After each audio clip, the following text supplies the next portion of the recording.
हमें टेक्सास में एक ऐसा जिम मिला जो लोगों को बहुत ही अलग ढंग से ट्रेन करता है। उस दिन को याद करो जब तुमने जीने की इच्छा छोड़ दी थी। Bo Jones, Shelby Estocado, Brandy Fields, Neply Mendoza. Ryan Chen. 2009 में जब मैं 19 साल का था, 4 साल पहले। सब कुछ अचानक से बदल गया। एक विस्फोटक पर कदम पड़ा और मैंने अपने दोनों पैर खो दिए। मैं एक ट्रिपल एऑर्टिक एन्यूरिज्म का शिकार हो गया। एक स्नोबोर्डिंग एक्सीडेंट में मेरी रीढ़ की हड्डी में T6 इंजरी हो गई थी और मेरा स्टर्नम टूट गया। मैं बर्फ में स्कीइंग करने निकला। मैंने एक बड़ी छलांग लगाई लेकिन लैंडिंग देख नहीं पाया। मैं पीठ के बल गिरा और मेरी रीढ़ की हड्डी टूट गई। मेरे आंटी के घर एक फैमिली गैदरिंग में मेरे स्टेप डैड और मेरे बीच बहस हो गई थी। काफी बड़ा झगड़ा हुआ था। वो चले गए और शायद 2 घंटे बाद मेरी मॉम और मैं घर पहुंचे और वो मेरा इंतजार कर रहे थे। तो जब हम घर पहुंचे तो मेरी मॉम अंदर गई। वो अपनी सीट से उठे और दरवाजे की तरफ आने लगे और मैंने बस सुना कि नहीं नहीं नहीं, और फिर एक गोली चलने की आवाज। मुझे लगा कि उन्होंने मेरी मॉम पर गोली चलाई।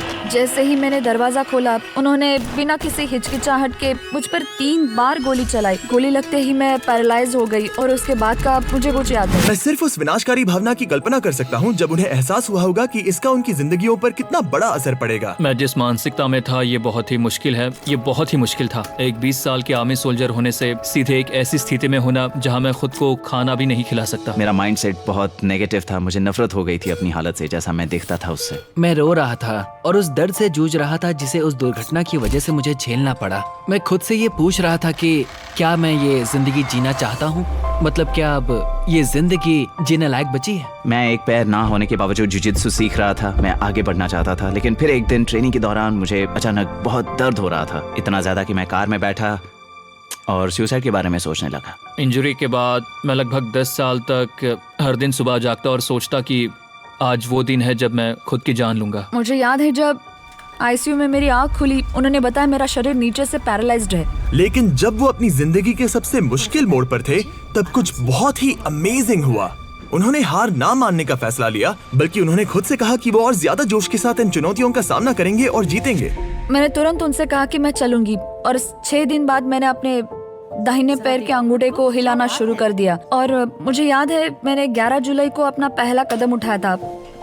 मुझे सहारे की जरूरत पड़ी, लेकिन वो मेरे पहले कदम थे। अगर मैं वक्त में पीछे जाकर अपने आप को ये बताता कि मैं ठीक हो जाऊंगा तो मुझे खुद पर यकीन नहीं होता, और खासकर इस बात पर कि मैं एक दिन प्लेन उड़ा सकूंगा और अपने सबसे अच्छे दोस्त के साथ एक कंपनी शुरू करके अपने मॉम डैड को प्राउड फील कराऊंगा। मैंने अपने आसपास ऐसे लोगों को रखना शुरू किया जो मुझ में वो देखते थे जो मैं खुद अपने आप में नहीं देख सका। मैं कभी इतना निराश, इतना बेबस और इतना कमजोर नहीं महसूस करना चाहता। मुझे खुद पर तरस खाना बंद करना पड़ा। हम बात करते थे कि हम क्या कर सकते हैं और क्या नहीं कर सकते। मेरा मानना है कि दुनिया में कुछ भी नामुमकिन नहीं है, बस उसे करने का जज्बा होना चाहिए। इन सभी एथलीट्स की मानसिकता में परिवर्तन का कारण है ATF नाम का एक जिम। 10 साल पहले ATF जिम को शुरू किया था डेविड वोबोरा ने, एक फॉर्मर NFL प्लेयर जिसके साथ कुछ ऐसा हुआ जिसके बाद उसकी पूरी जिंदगी बदल गई। काश मैं ऐसा कह सकता कि ये एक बहुत बड़ा बिजनेस प्लान था, लेकिन ऐसा नहीं है। जब उसने पहली बार ये काम शुरू किया तब वो ट्रेविस मिल्स से मिला, एक एम्प्यूटी जिसने जंग में अपने दोनों हाथ और पैर गंवा दिए थे। मैं बिना किसी हिचकिचाहट के सीधे उसके पास गया, उससे नजरें मिलाई और पूछा कि एक हाथ से कितना बेंच प्रेस कर सकते हो? और वो बोला कि तुमने अभी मुझसे क्या कहा? वो हंसा और फिर बोला कि आज तक किसी ने मेरे सामने मुझसे ये सवाल नहीं किया। मैंने उससे शुरुआत की और फिर हमारे साथ एक और वेटरन जुड़ा और फिर 10 और फिर 20 और फिर मैंने खुद से ये कहा कि अब हमें नहीं रुकना चाहिए। लेकिन डेविड ने इस फील्ड में आगे बढ़ने के लिए एक प्रॉमिसिंग NFL करियर को कैसे छोड़ा? वेल, इसका जवाब अतीत में छुपा है। 16 साल पहले डेविड वोबोरा को NFL में शामिल किया गया और शुरुआत से ही उसे एक रूथलेस ग्लैडिएटर के रूप में जाना जाने लगा। लेकिन जो एक शानदार करियर की शुरुआत लग रही थी, उस सब पर पानी फिर गया।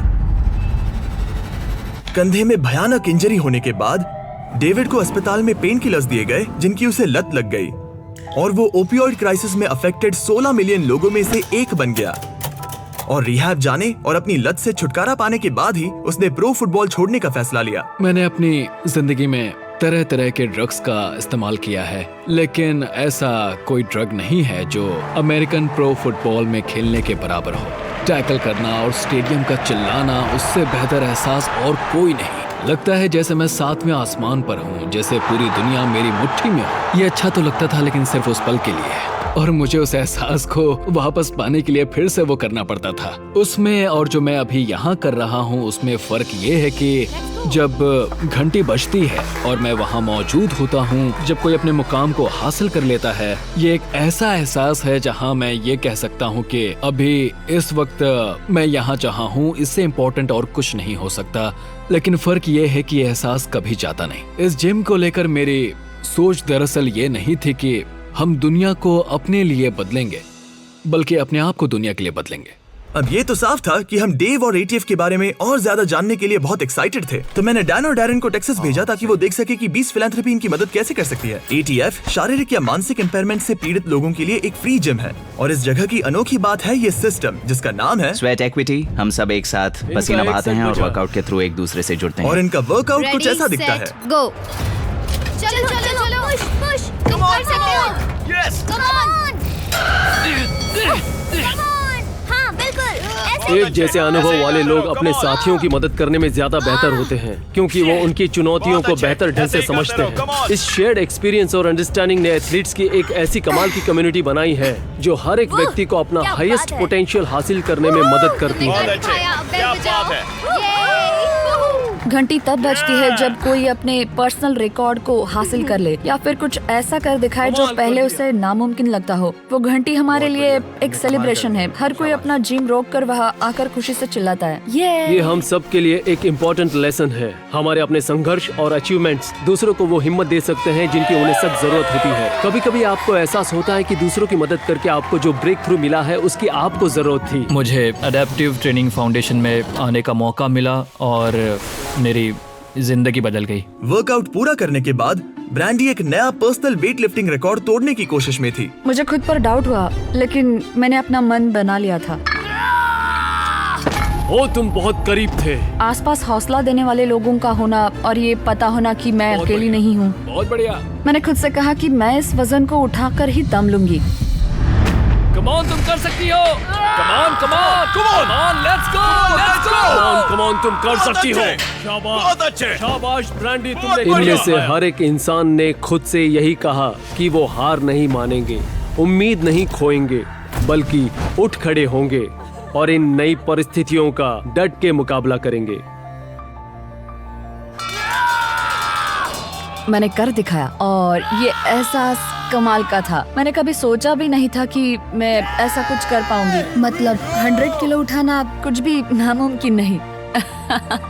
इन कमाल के एथलीट्स की मेहनत देखने के बाद हमने डेव और एटीएफ जिम को एक स्पेशल सरप्राइज देने का फैसला किया और उसके लिए डैन और डैरन एक गेम सेटअप करने लगे। ये रहे रूल्स। यहाँ आओ।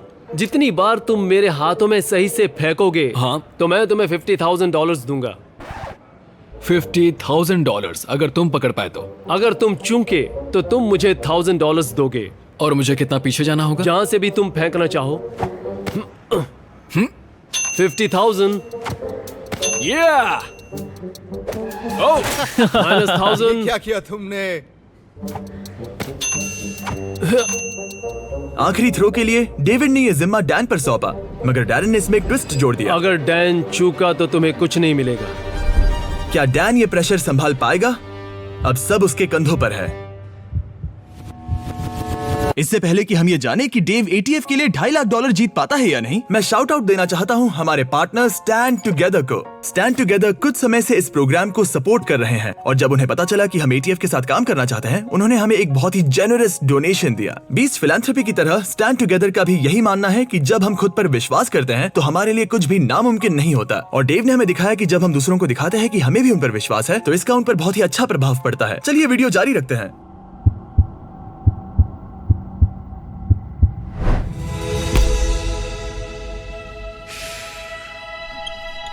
तुम्हें इतने मिलेंगे। क्या तुम सीरियस हो? हाँ बिल्कुल, मैं तुम्हारे लिए इस राउंड ऑफ कर दूंगा।